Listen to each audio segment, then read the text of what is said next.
Hello and welcome to Good Evening Britain, a Force for Good's weekly show coming to you live from our studios here in the heart of the great British city of Glasgow, with me, your host, Alistair McConnachie. We're broadcasting on Facebook, on YouTube and on Twitter this evening.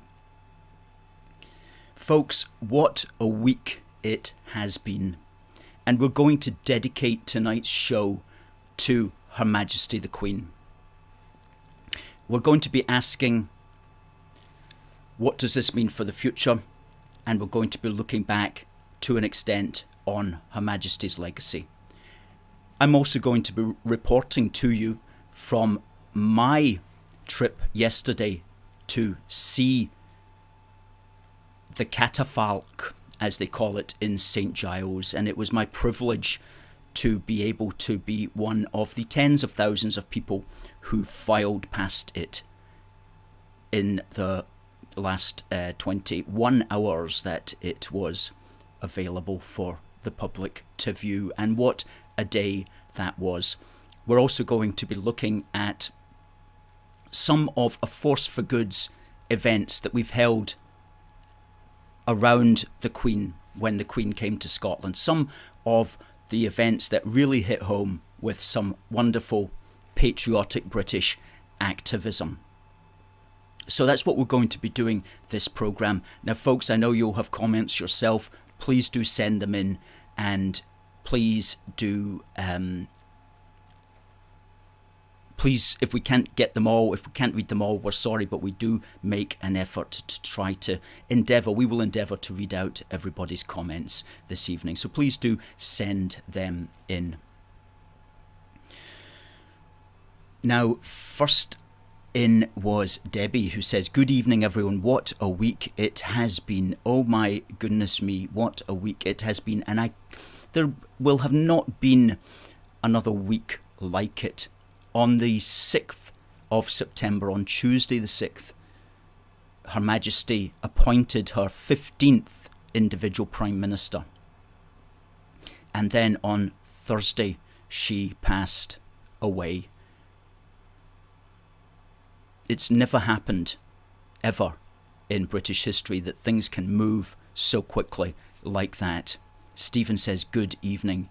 And Emma says, "Hey, Alistair." Alan says, "Good evening." And Thomas Cameron says, "God bless you all." Stuart says, "Good evening, everyone." And Stephen says, "The silent majority have spoken in Scotland. The voice was so loud it shook the world." We've got some comments to make on exactly that in a few minutes.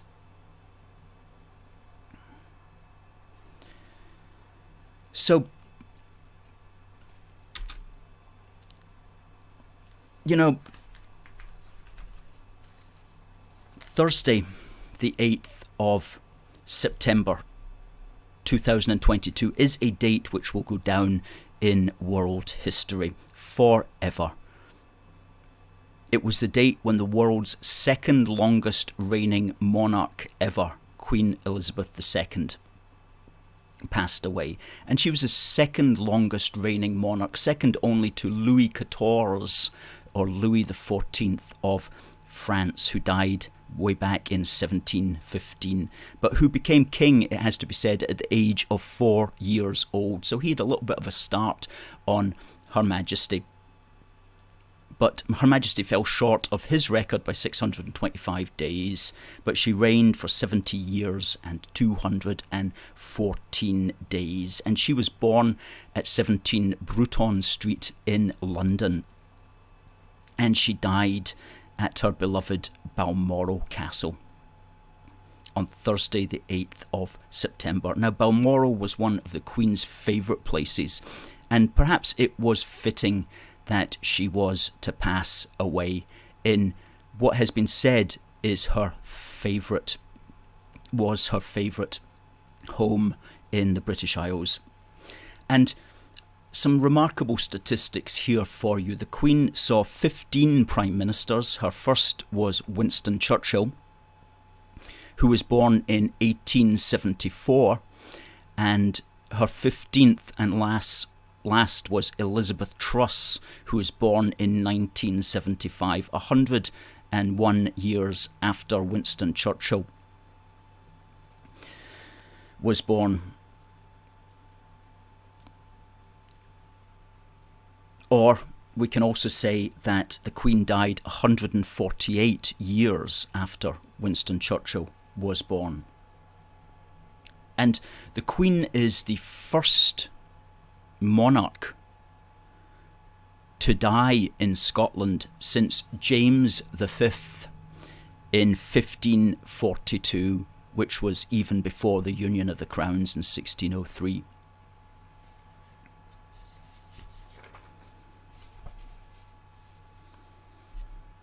And Charles, speaking of his mother in the Scottish Parliament on Monday the 12th of September, said this, quote, "Through all the years of her reign, the Queen, like so many generations of our family before her, found in the hills of this land and in the hearts of its people a haven and a home."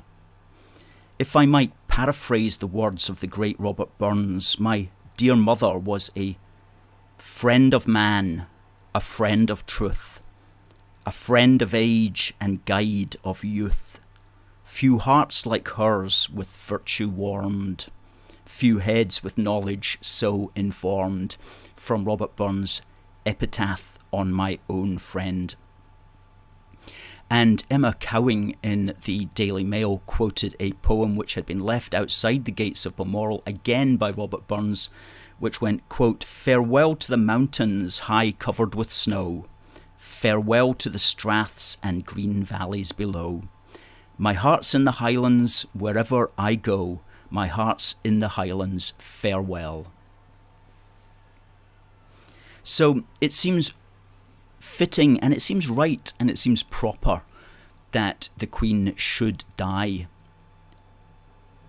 in Balmoral, in what has been said to be her favourite place.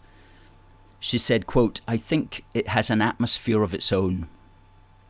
You just hibernate, but it's rather nice to hibernate for a bit when one lives such a very movable life. And I should imagine that must be the case when the media are on you all the time, especially if you are around London.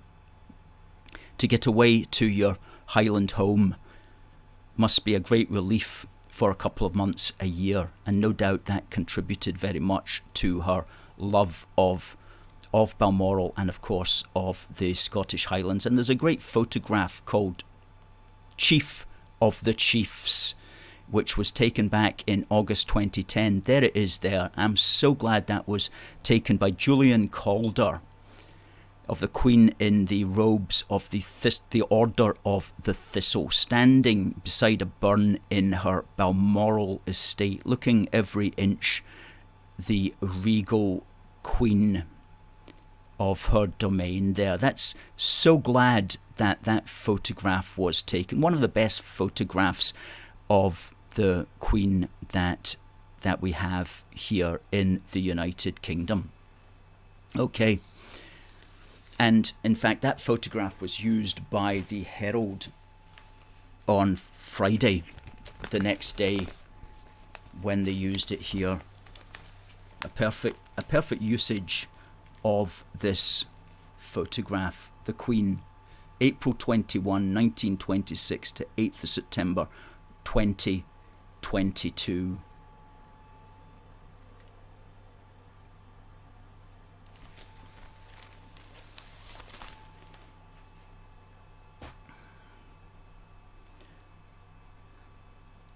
Alan Moore of Dunoon is watching, proud to be Scottish and British. Keep up the good work. GSTK, which now means, of course, God Save the King. Freddie says, Edinburgh did us proud. Well done. Norman says, my beloved Queen since she took the throne when I was 5 years old. I'm 74 now. God bless Her Majesty. And isn't that the case, that the Queen has been around for most of us for our entire lives, almost like a family presence? Many of us have pictures or artefacts of the Queen in our own house. Plates of the Silver Jubilee, or cups, or pictures, or whatever. You're constantly seeing the Queen as a presence in one's life. So it feels, for many people, it feels like a family bereavement. And Kaylin says, the most respected woman in the world. That must be so, Kaylin, mustn't it? And one of the most famous women who has ever lived or will ever live. Stuart says, there's a game on tonight and the national anthem is to be sung at Ibrox. Well, I'm sure it will be sung very heartily at Ibrox, I'm glad to note.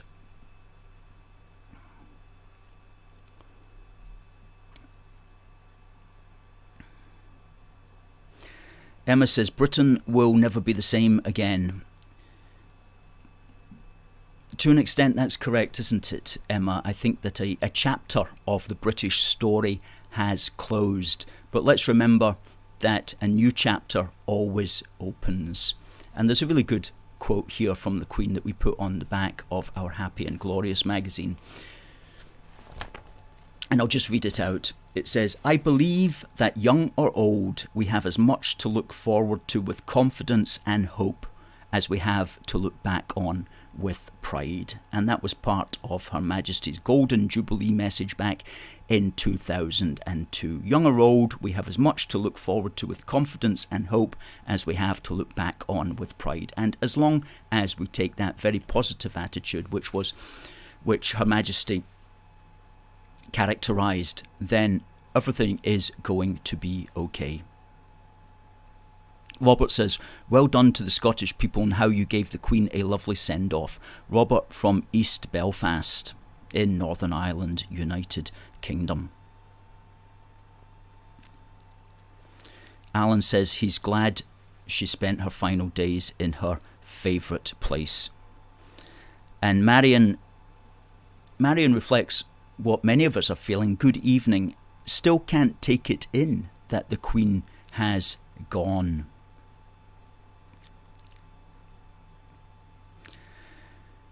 Emma says it's going to be strange for a while, especially at Christmas. Isn't that so? For many of us, the Queen was part of our Christmas Day celebrations as well, wasn't she? Well, it's now going to be Charles. Harry says that he was glad to see so many people in Aberdeen turn out to say goodbye to our Queen. And Darryl says, respect from England, well done, so proud of Scotland, God save the King. So, you know, it's worked out amazing when you think about it, that the Queen passed away in Scotland. And I was reflecting upon that, and there's one or two things that I'd like to just bring out here. You know, I don't doubt that the Queen held out deliberately to appoint her 15th Prime Minister. Now, of course, none of us can predict the day that we are going to die, the day that we're going to get called home. None of us know what day that's going to be, but the Queen must have summoned up as much resilience as she could. She got through, she appointed her 15th Prime Minister, and maybe she thought to herself, you know, my work here is now done. And I have no doubt that she would also know what the funeral plans were. If she were to die, as most people would have thought, probably in London, there were also funeral plans that she would know about, that what would happen if she were to die in Scotland, and no doubt there would be funeral plans if she were to die in any other part of the United Kingdom or indeed the world. And she would be looking at these, and she might be thinking to herself, you know, what would involve the most number of people in the United Kingdom if I were to die? And I think that she left us an incredible gift, because it's not inconceivable to imagine that she knew that the day was close, and she would be very conscious of the Scottish roots of the British monarchy. She would be very conscious of how much she loved being up here, and she would be conscious as well that if she passed away in London, the entire period of mourning would literally be in London. Okay, quite rightly so, of course, quite understandably so, it would be in London, but the rest of the United Kingdom would be kind of left out a bit. And what would have happened here in Scotland if such a thing had happened? Well, we would have had a funeral service, service of commemoration in St Giles Cathedral, but beyond that, and beyond a few things happening elsewhere, there wouldn't really be much of an opportunity to do much else. However, as it's worked out, as fate would have it, of the 10-day period of mourning, exactly 5 of those days, exactly half of that period of mourning has been in Scotland, from the Thursday evening until the Tuesday evening. So half of the period of mourning has been in Scotland, and the other half will be held officially in England, in London. So, I do believe, actually, that this, in a sense, was the Queen's final gift to the United Kingdom. Her death, in death, she has enabled the Scottishness of the British monarchy to be made manifest in a way that many people did not know about, did not understand, never even realised, for example. And that's on display now in our modern age, not just to the rest of the United Kingdom, but to the world. And it's been a unique moment in British history, a unique moment which has involved the two largest parts of the United Kingdom in official ceremony with the Queen's body. It's been a teaching moment, a huge learning moment, as the modern phrase has it. So I do believe that the Queen, in her death, has managed to strengthen the concept of the British monarchy throughout the United Kingdom, and especially here in Scotland. And hopefully also throughout the other 31 realms and territories and dependencies in which Charles is now king. And I say 31, there's 14 Commonwealth realms. That's the countries that used to be in the British Empire but are now in the Commonwealth and still have the king as head of state. There's 14 of them. There's also 14 British overseas territories, which are those parts of the former British Empire which never fully left the British Empire. And there's also, of course, the 3 crown dependencies of Guernsey, Jersey and the Isle of Man. So let's remember, it's not just a British thing, it's not just a United Kingdom thing, it is a worldwide thing, the British monarchy, and that's fantastic that it is so.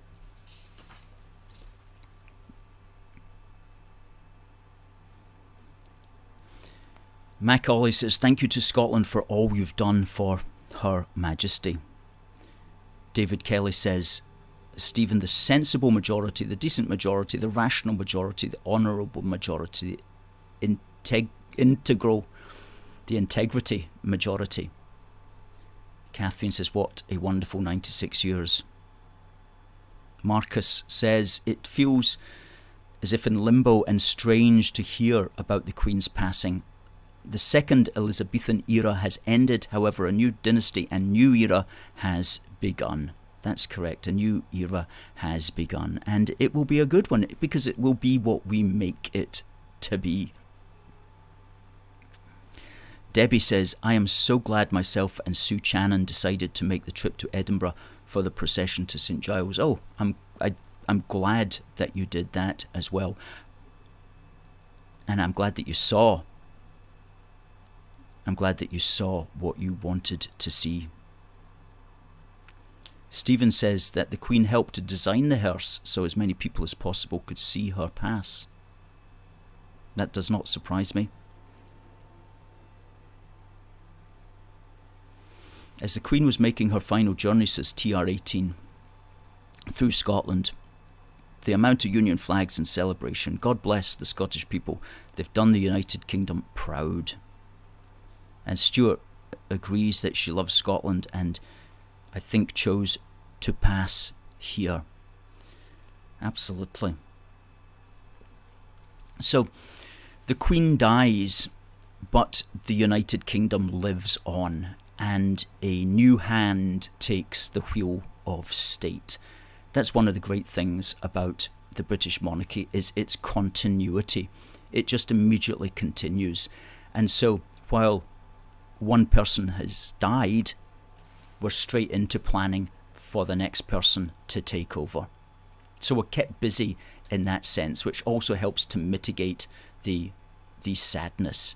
It's a continuous process through history. And this is one of the great things about having a monarch as the head of state, because it's through the head of state that you can tell the story of the nation, going back through their family line and the eras during which they were reigning, and identifying and understanding the history of the country during these eras. So it's through the individual that you get into and penetrate the history of the nation. And this doesn't happen in, for example, presidential countries. Okay, when you look at Joe Biden, for example, how much of American history going right back do you see him personifying?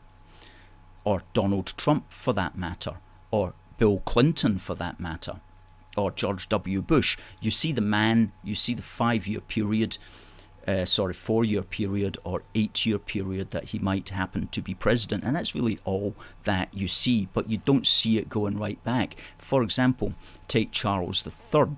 Well, straight away you can start talking about, well, who was Charles II? What was his story? Who was Charles I?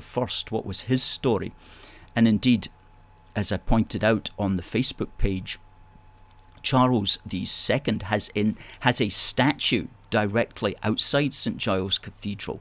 You didn't pass it when you were going in yesterday or on Monday, but it's just round the corner, a big equestrian statue of Charles II, who's there, of course, because as soon as his father, Charles I, got his head chopped off, the Scottish Parliament announced Charles II as the king.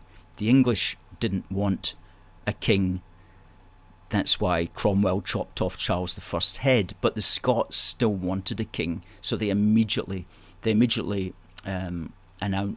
proclaimed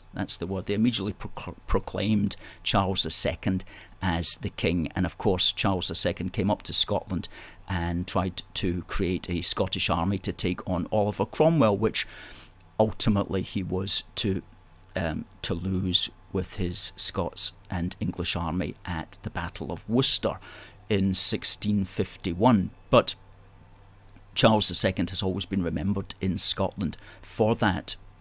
And now, of course, we have Charles III.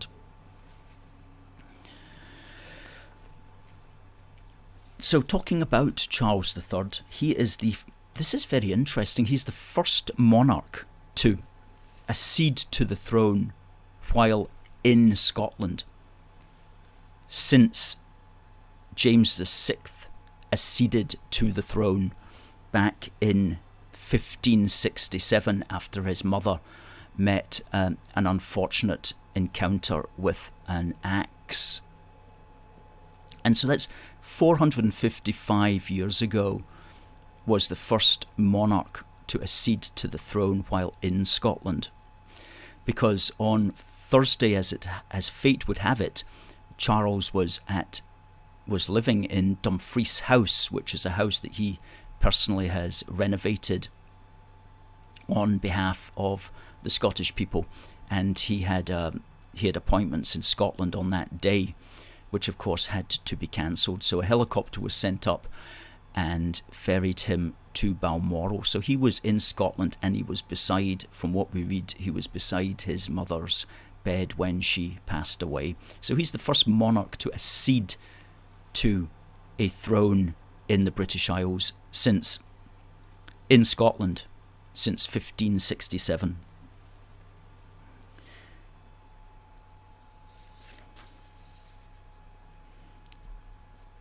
And furthermore, next year when he is crowned, next year will be 2023, That will be the 420th anniversary of the union of the crowns, which was when James VI acceded also to what was then the throne of England, and when he declared himself King of Great Britain, rather than King of Scotland and England separately. So the union of the crowns was in 1603, and next year will be its 420th anniversary, and that will be, God willing, it will be the year when Charles is formally crowned. So there's a pleasing poetry about that. Charles is also the oldest British monarch ever at the start of his reign. Age 73 years, 298 days, beating William IV's record, who became king at 64. And Camilla is the oldest ever queen consort at the start of her king's reign. Okay? But they've got a lot of time left in them and a lot of energy. Oh my goodness me. People were commenting about that today. The amount of things that Charles has to do in the course of a day, it's incredible for a man of 73 and a woman of 75 at his side. You know, even just changing, he has to change outfits several times. I saw a couple of days ago he was in a kilt, I think in the morning, and then in the afternoon he's in some kind of formal evening suit. I mean to say, it takes a whole day just to change into a kilt, for crying out loud. Yet he's doing it all the time and then probably changing back again. Incredible energy to be doing that, and we wish him all the very best to keep doing it. And so nice to see him straight away yesterday as well, going over to Northern Ireland and doing a tour of Northern Ireland just to make sure that they know that he's thinking about them, and Wales also, making sure to spread himself and to spread the love around, which is a really good sign, and he's putting a lot of energy and effort into that, and well done to him for doing that.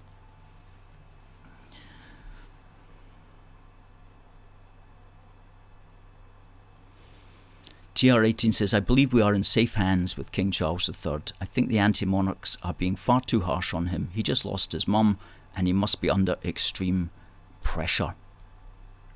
Rita Johnston says she's late because she needs to stop arguing with the knuckle draggers. Rita also asked, when is it going to be? Well, I was reading today that it won't be before the spring of next year. Perhaps, who knows, but it would make sense if it was in the summer.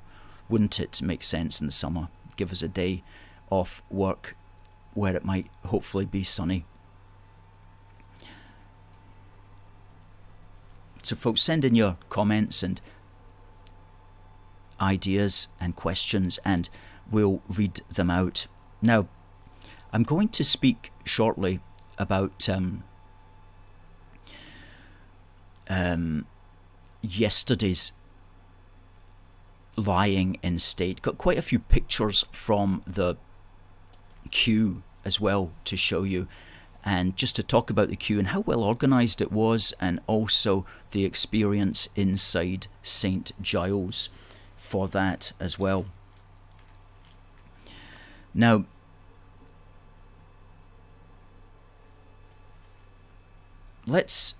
and then after I've spoken about that, I'm going to talk about some of the things that we did in the last few years that involved the Queen. Some of our activism at the events that the Queen was at. Some really just flying the flag, pro-UK stuff, just to really show the Queen some love. We'll be talking about some of the real successes that we had as well with that. Anyway, let me go straight into yesterday's event. Now, we've got some of the pictures of the lying in state, but before we bring up the picture, let me just tell you what happened. On Monday, after the Queen's coffin was taken into St Giles, it was open to the public until from 3 p.m. on Monday, and for 21 hours. No, it was from 6 o'clock. It was from 6 o'clock it was opened. and it went right through to 3 p.m. That's 21 hours, finishing yesterday, Tuesday.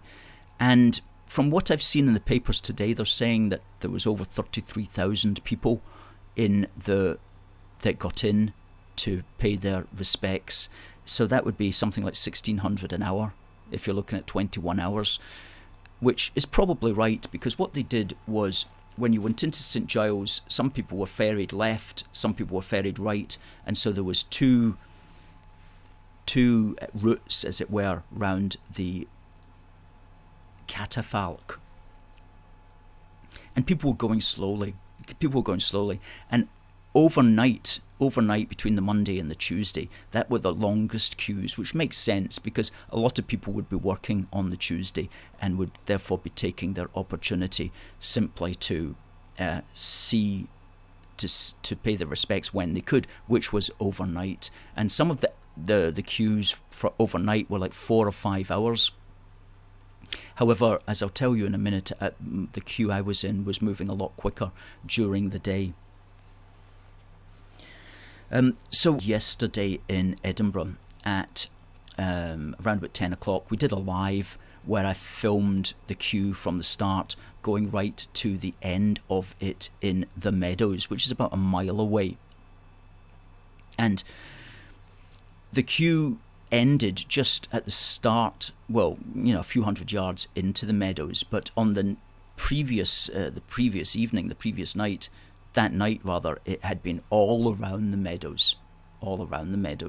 And so, beautiful weather, blue skies, glorious sunshine. It wasn't hot, it wasn't boiling hot, it was just nice and warm. It was just a perfect day for it. And so I picked up the queue at 20 to 11, and let's put up the first picture there of the queue. And so you see just the blue skies, and that's the queue. Now, I would say that of the people that were there, the overwhelming majority would just be British. I'm saying about 80% at least, 4 and 5 were British, and the others were tourists, of course, because Edinburgh is a huge tourist centre. So I'd say maybe 80-85% British, 20-15% tourists. That was my feeling. Okay, that's going round the Meadows. Now, when you came out the Meadows, you encountered the wristband station, which I think this was maybe how they counted you, because I didn't really understand the point of the wristbands. Other than that, I have a wristband here which I'll just show you. This is it here. It says 2939 on it, which perhaps is one of the numbers that they were using. There were different coloured wristbands. I'm not sure what the point of the different coloured wristbands was. Okay, next photograph. That's once you come round the wristband station, you come round and you're just about to go under that underpass. That area is called Potter Row. Okay. And then once you come out the underpass, you go over and down onto Chambers Street. And I have to say, these queues were incredibly well organised. I mean, you couldn't fault this at all. And I heard one of the marshals speaking to another person on the queue and said that she was working for her organisation, which was called Event Scotland. And they had been preparing for this apparently for a long time. So it was extremely well organised, very smooth, and the marshals were exemplary and very professional.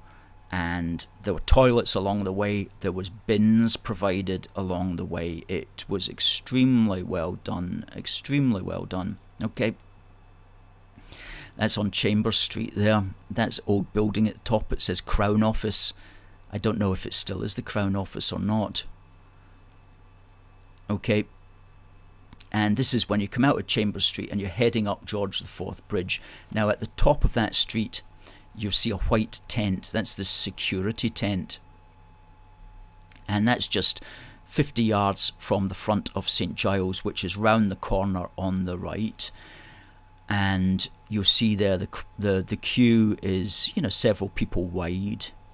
And you see the bins that are provided on the left-hand side there for rubbish. You weren't allowed to take in any food or drink, so you had to consume it before you went in, or throw it into these bins. Okay. This is us getting closer to the security tent. Now, people with handbags had to go in there on the left through the tent, but if you were like myself, you didn't have a bag or a rucksack, you continued on the right hand side, where you could either put all your stuff into one of these metal detector things, or you got one of these little bleeper things that they run over your arms and jacket to check what's inside. And then when you went round the corner, you were coming into St Giles. Now, the interesting thing, of course, there is that the queue is very wide, several people wide, but when you come out of security, it's single file, because it's a slow process around security. So you're actually coming out in single file, ready to go into St Giles in single file. Okay? So here we are coming out of security, heading towards St Giles, and as you can see, we're kind of roughly there in single file. Okay. Now, apologies for this contraption there that people are going through. I don't really know what the point of that is. These things appeared on the Royal Mile several years ago. I think there's some kind of crowd control measure that they can put into action when they have to. But that's St Giles in the background, and that's people going in there in single file. Some people will be going through the door on the left, some people going through the door on the right. Okay, let's not show any more pictures yet.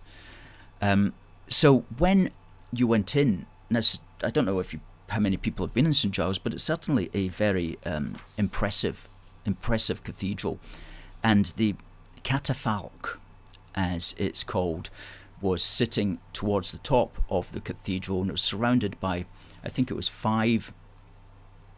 There was a royal archer at each corner, and there may have been more actually, and there was also police officers in formal attire with white gloves and all that sort of thing, also placed round the corners. And I was very lucky actually, because just as I was heading to the top of the coffin, the marshal stopped a couple of people in front of me, and it was the changeover of the guards. So we got to stand there while the new royal archers came in, took their places, and the ones who had been standing there for I don't know how long then marched away. And when they did that, the new police officers, 5 of them, came in, and they marched round the coffin, with one stopping and the person who had been there before getting onto the end, and then marching round to the next corner, the person changing over, and then marching out again seamlessly. Very well done indeed. And then we just were ushered out of St Giles Cathedral, and there's a picture there of me, of just as you come out there, you see that's called the Mercat Cross, and that's the city chambers in the background with the Union Jack flying at half-mast. You weren't allowed to take pictures inside St Giles. They told you specifically to put your mobile phones off. Okay, and that's Adam Smith looking down on me and the crowd as I came out of St Giles.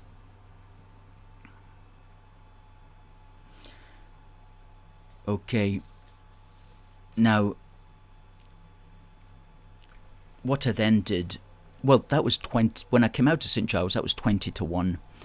And so that whole process had taken me 2 hours, which was a lot quicker than what people were reporting having stood for during the night. Some people standing for 3, 4, 5 hours. Might just be because of the numbers of people. As I say, I would imagine many people who were working on Tuesday would take the opportunity to stand during the night, because they would be unable to do so on the Tuesday. So that was 20 to 1. I stayed in Edinburgh, and I actually moved down to Johnston Terrace because the crowds were beginning to really build up on the Royal Mile to such an extent that it was really quite claustrophobic. And once you took a place on the Royal Mile, that was you. You wouldn't be able to get out or go back or go forward or do anything for the next 2 or 3 hours. And I was speaking to somebody this afternoon who got his place, and he stood there for something like 3.5 hours with his couple of friends. So I thought that what I'll do is I'll go to the top of the Royal Mile and then go down the bottom of the castle, which is called Johnston Terrace, because that's the way that they're going to be coming out when they deliver the coffin to the airport. So we've got a little video here which we'll just play you of that. Yep.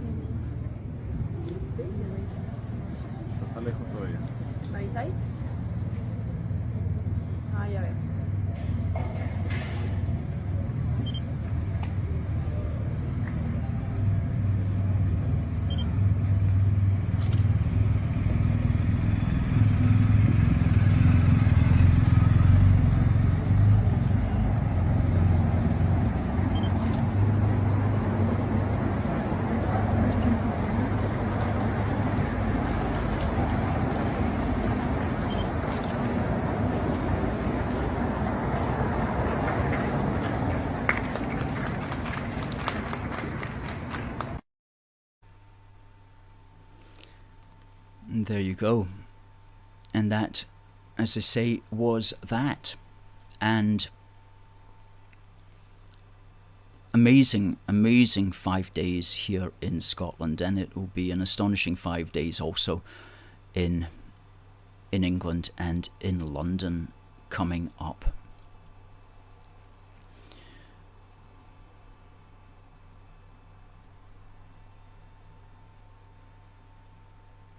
Derek says, greetings fellow Brits, sad week it has been with these recent events. Yvonne says she was blessed to get in around 8 p.m. Very good. Derek says he was there on Sunday afternoon.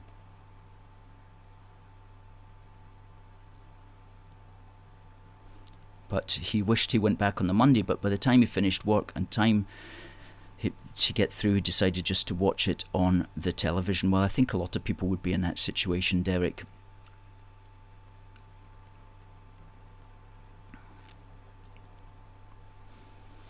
Derek says, so glad you managed to come through and pay your respects. Absolutely, absolutely. It was good to do so. Now, what I'm going to do is just recall to memory some of the actions of a force for good that have involved the Queen. Some really good stuff, you know, ending on a really positive note here.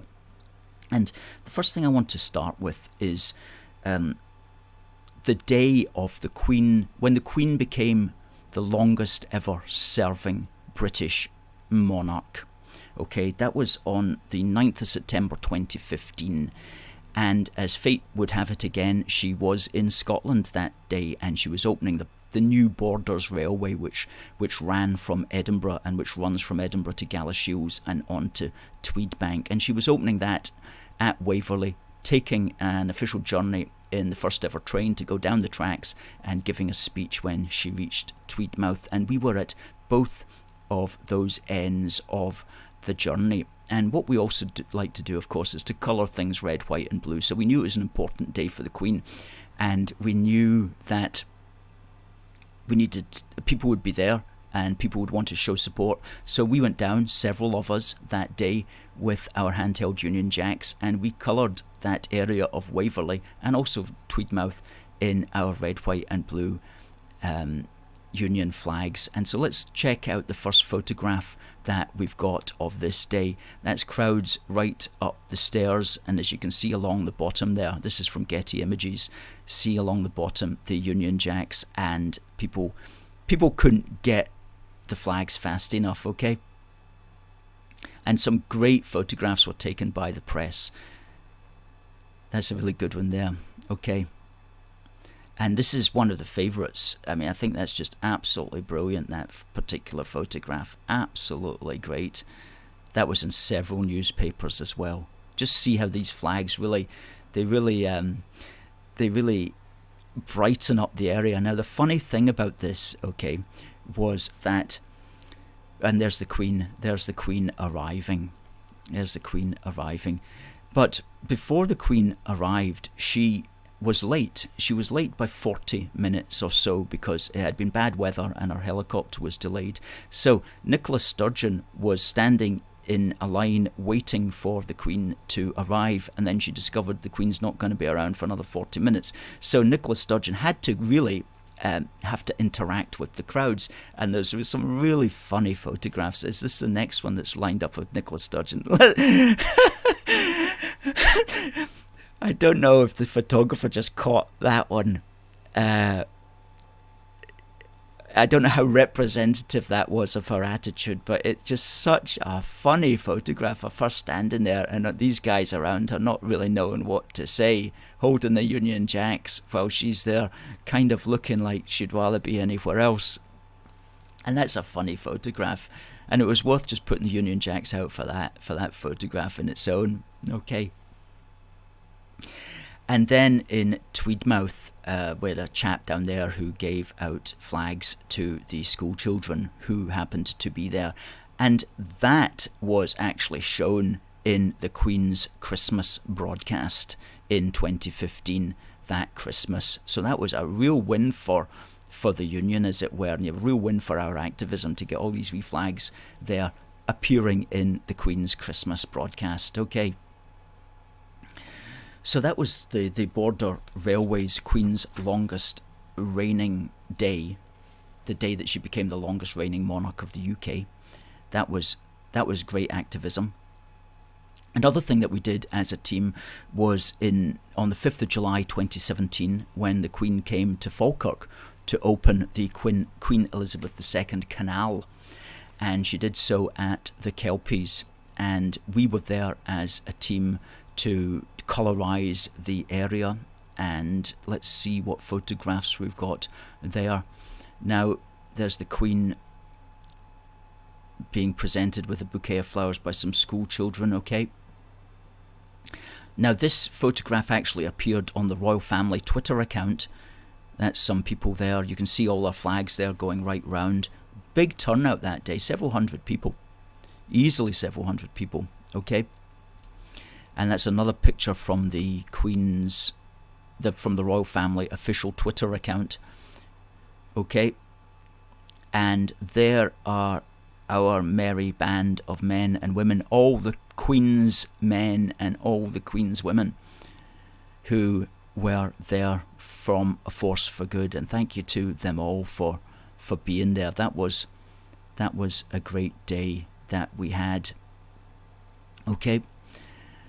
And of course, we also took one or two of our classic photographs, which we use to this day. That's a couple of aerobatic aircraft made a heart in the sky, and that's been captured very well. Okay. And of course, our classic photograph, which is just absolutely amazing. That was 5th of July 2017. Okay. And in fact, that photograph that you just seen was turned into a painting by one of our supporters, and we were so pleased with the painting that we ourselves turned it into a greetings card, which is blank on the inside, and which you can get at our shop, aforceforgood.uk/shop-1. Absolutely. So what else have we been doing with these things? There was the opening of the Scottish Parliament, which happens every few years. We've been at 3 of those events, which we also helped to colorise red, white and blue. We had one back in 2016 was the first one that we went to. That's us down the Royal Mile in 2016. Okay. With our flags, I think we took mainly big flags that day. That was in 2016. The next was in 2019, which saw the Scots Guards there marching down. And that's in 2021, that was last year, when the Queen came to open the Scottish Parliament. The Parliament doesn't open as often as, officially open as often as Westminster does. It's not every year, but I'm not quite sure actually. I need to look into that. Okay, and of course this Platinum Jubilee year we've had lots of good activism, and I just want to express how pleased and proud and happy I am with all our activists this year who have joined us, whether it's at our Jubilee Street stalls, and we had 9 Jubilee Street stalls. There's a picture, I think that was taken back in April, and at our stall we have that big flag, the Queen Elizabeth Platinum Jubilee flag, which is also in the back of our studio today, and we have our Force for Good flag, which is there. And here's a picture of the table that we have. That's back in June, with our fantastically well dressed activists.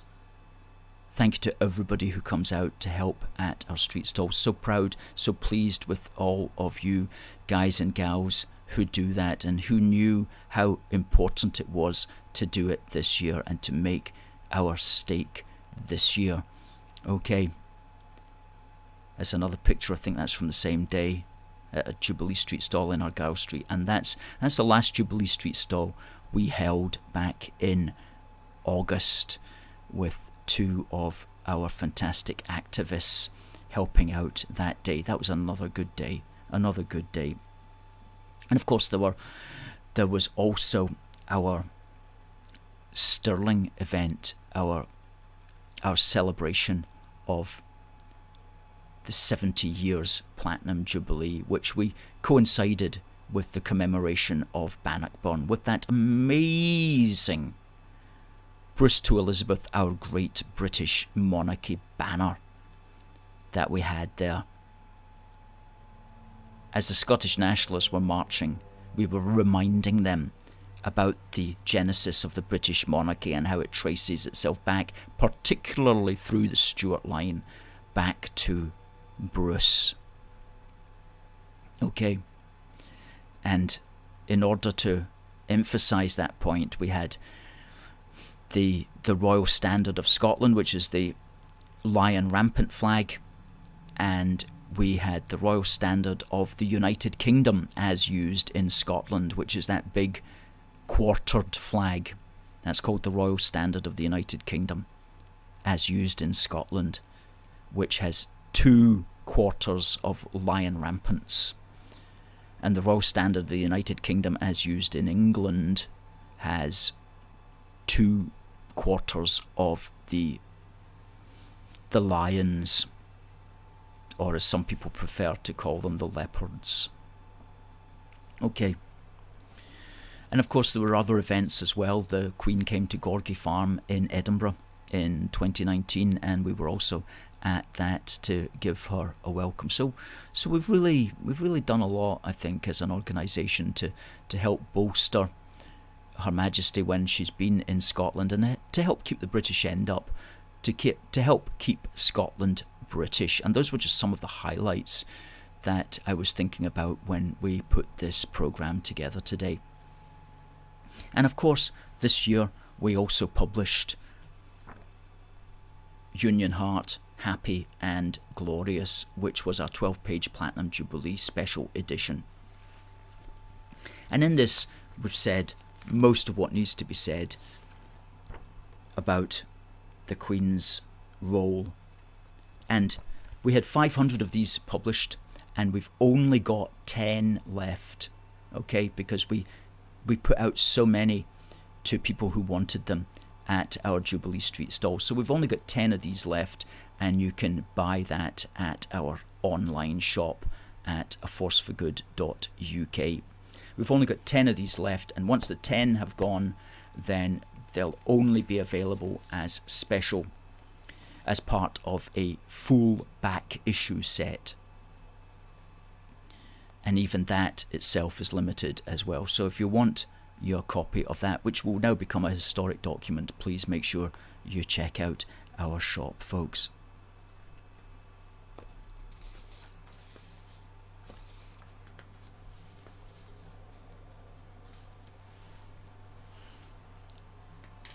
Now, we haven't had a competition today, we're not having a competition today, but we'll be back next week with a competition. Just before you go though, I do want to show you a couple of photographs. This is a very good one that appeared in the Metro yesterday, which is the King's Vigil when he stood at the head of the catafalque on Monday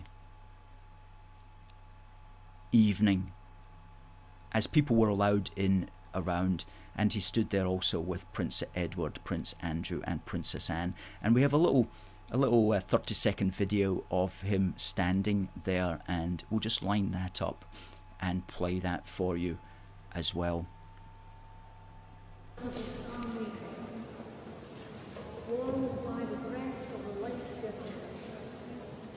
Commit Her Majesty into the heart and hands of her God. May she rest in peace. May light perpetually shine upon her. God bless the Queen. God save the Queen.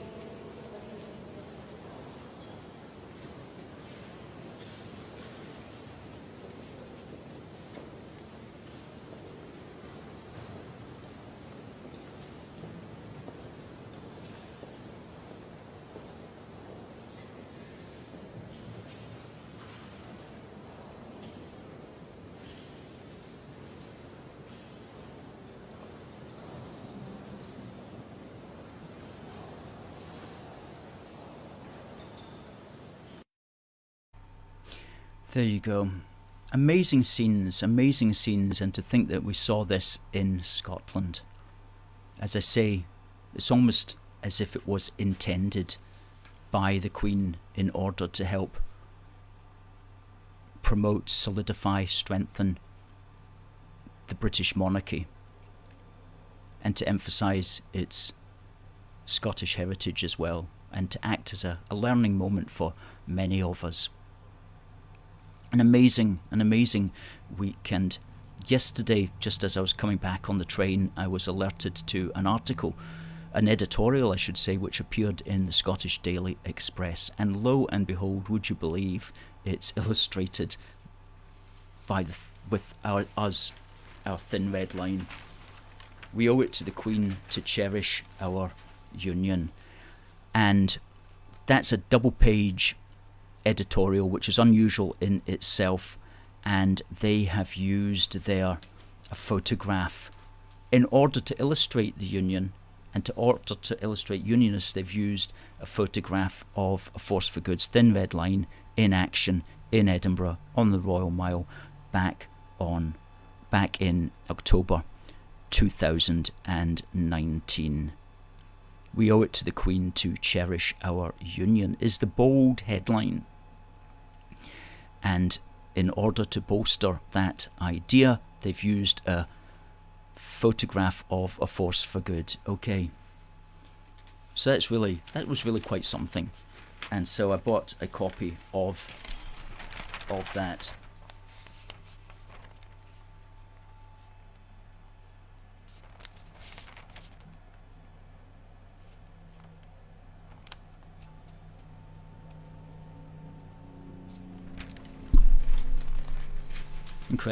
Incredible stuff.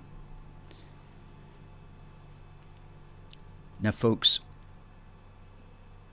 for this week, A Force for Good across all our social media platforms has simply been concentrating on this matter, the matter of the Queen, the mourning period, and the accession of Charles III, and that will continue until Monday inclusive. And from Tuesday onwards, we will be back to more political programming again. and we'll certainly be back next Wednesday, the 21st of September.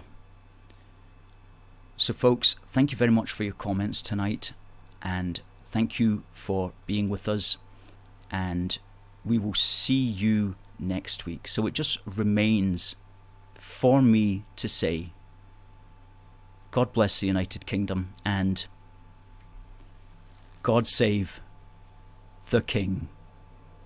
See you next week.